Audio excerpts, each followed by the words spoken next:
This one thing that I love about this photo is the tatteredness. It looks like it's been in somebody's purse and a folder that many people have touched it. This is a photo of my paternal great-grandparents, Henry Thomas Daly, who was born in 1888, and Sophia Davis Daly, who was born in 1894. And this photo was taken around 1949 or 1950 in St. Louis, Missouri, USA.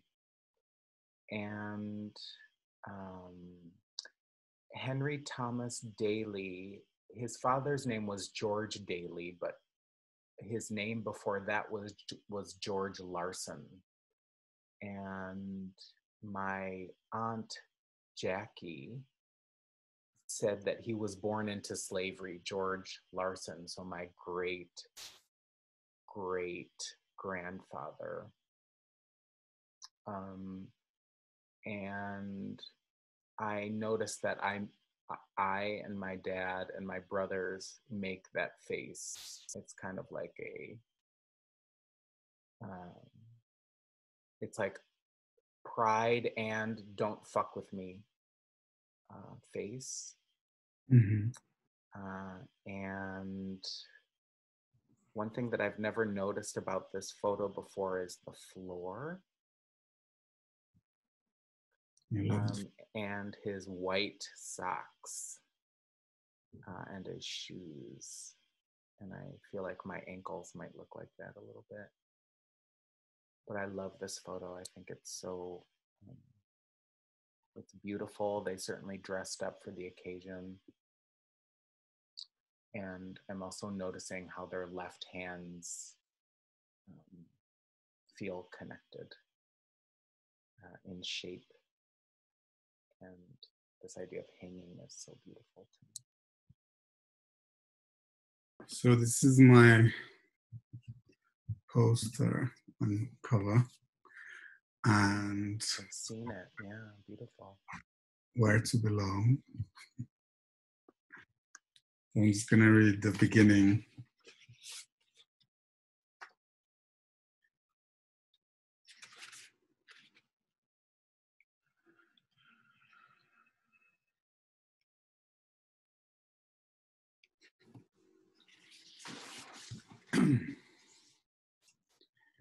So this is the prologue. How do I place my body in this space?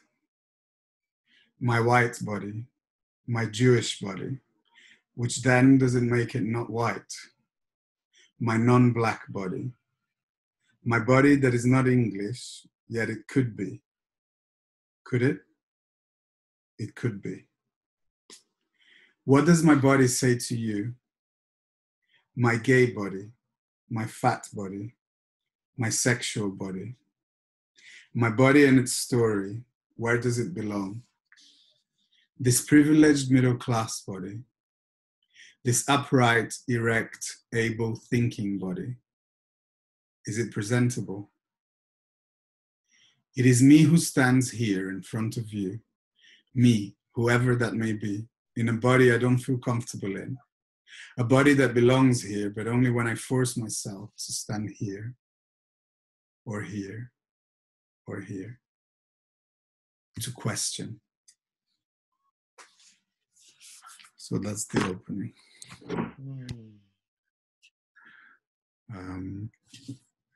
In terms of archives, I've only found, I don't work directly with photographs and stuff. Like I create videos and I create archives like interviews.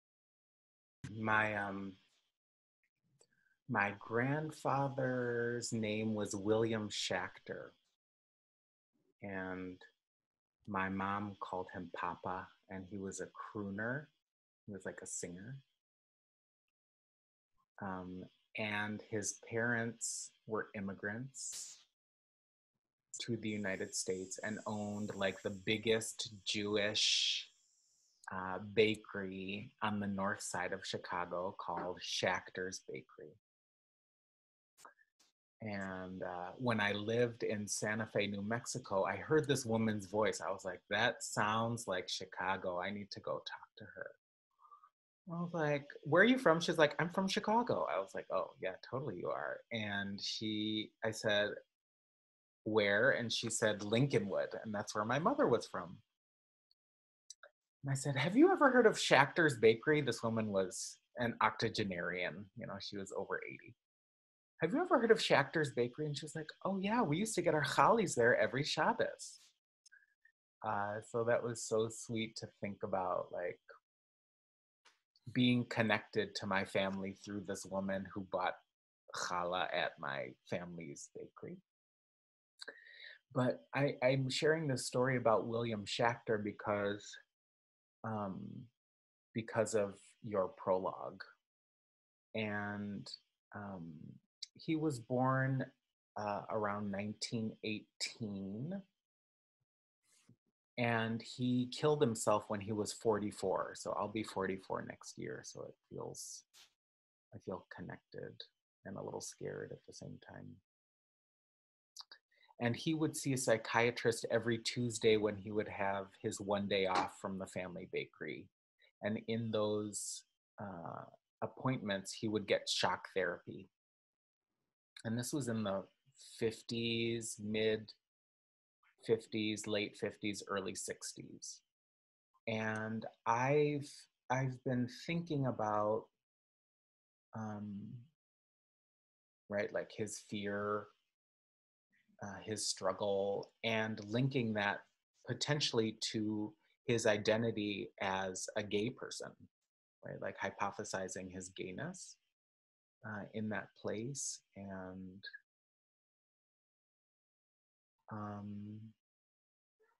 And his name, William Ze'ev Velvel, are my middle names.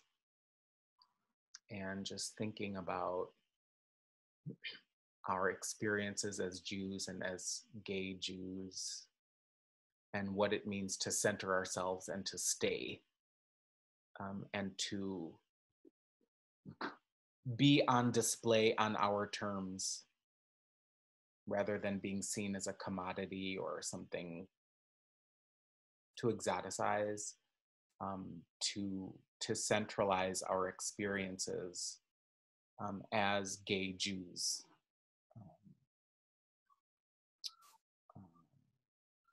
And what that means, and particularly as artists, of course. And secondly, in response to your story, in my early 20s, I taught Sunday school. My sister was the principal of the Sunday school, and I was in charge of third grade. And we were working on Hebrew language and past tense. Katav, katavti, katavta, katavt, katavnu. And the night before, I'd gone to the club and like stayed out, the gay club, and stayed out to like 3 a.m. And that was normal. It was like between 3 a.m. and whatever 8:30 a.m. when Sunday school started. It felt like for me that there wasn't a separation. There was no havdalah between my gayness,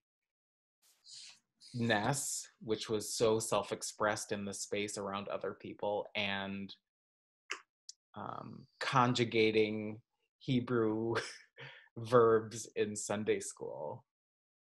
And not that I ever necessarily shared that with the people that I was with there, particularly young people, but it just felt, it in some ways didn't feel different to me. And I think that that's also how I view my experience as a Black, Jewish, native gay person, that it's like, that it is full, that it's never severed nor separate from my fullness and how I engage the world in my fullness. Mm. Yeah, that makes me think of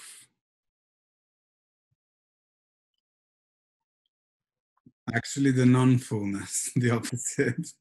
The Mm. kind of like the always the outsider and kind of always kind of, it's like within the Jewish community, the Sephardic, which is like not the mainstream Jewish, even though we were in a very Sephardic community and everyone was Sephardic, but every Jewish experience you experience in the media or you experience in films is the Ashkenazi experience. It's kind of okay, it's like it's Jewish, but you know, we have our special kind of little way of doing things. Um, and not being part of Brazilian society because we were going out, we were going to Jewish school and like going to synagogue. So always that longing to kind of belong in that bigger thing, but at the same time, the outside kind of also way more comfortable in the outside. So kind of just always this like contradiction in a way. Um, yeah, and then going out to gay clubs and coming from a like also from a conservative background, you know, quite an orthodox community with very conservative values, and kind of encountering people like in the art world as well, like with very different values, and having to match, like kind of having to live with that but not quite belonging there. So kind of, yeah, and then living this life of having friends who are very open and gay and kind of artists and all of that. And then going back to my family home and everything is very conservative. And so it's like, yeah, it makes me think of this. Um, yeah, and then the complexity, which is, yeah, which is full, like you said, I guess. Like it's embracing that fullness which came much later, like I think. And I think for me it's like making that solo show changed a lot for me, like Where to Belong. It's like embracing every little part and kind of presenting it to an audience, and at the end of the piece, like I actually ask the audience, I say, would you embrace me? Like, would you embrace my Jewish body, my gay body, my fat body, my sexual body, my able body, my privileged body? And I invite the audience to come and embrace me, and that was quite a healing like thing. And yeah, yeah, that's quite powerful.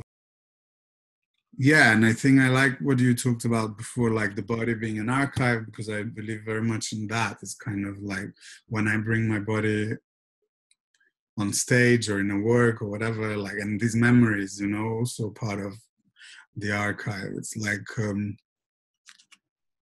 all of these things, they translate into like what I make in terms of being interested in overcoming, you know, this queer experience of kind of having to overcome something, you know, a big pain of like having to detach from your family for a time, and then reinstate yourself and reassert like the way that I am, and all of this, yeah, goes into my work. I think it's what interests me is like this process of asserting oneself, choice as well, like making choices in life and not being a victim of fate or whatever. And yeah, yeah, and then in the end, that's in terms of archives. That's I'm mostly interested in telling my truth and my story rather than making something up which doesn't feel quite right, which you have to invent. It's like I feel there's so much in this, like, and in my lived experience that I can explore, and the more I live, there are new challenges or new things to consider that that why, like, I appreciate work that also looks at things that are invented, but like, why, if I have all of this richness to work from, like, that's a good place to kind of inspire people, or like take them on a journey, and make them serve as a mirror to people, and and for them to relate. And when they know it's real, it can maybe connect even more in a more intimate place. Yeah, that's what interests me a lot. Yeah, you were talking about being enough. Like, there is enough here in this archive. Mm. There's probably more than we even have time for, Yes. right?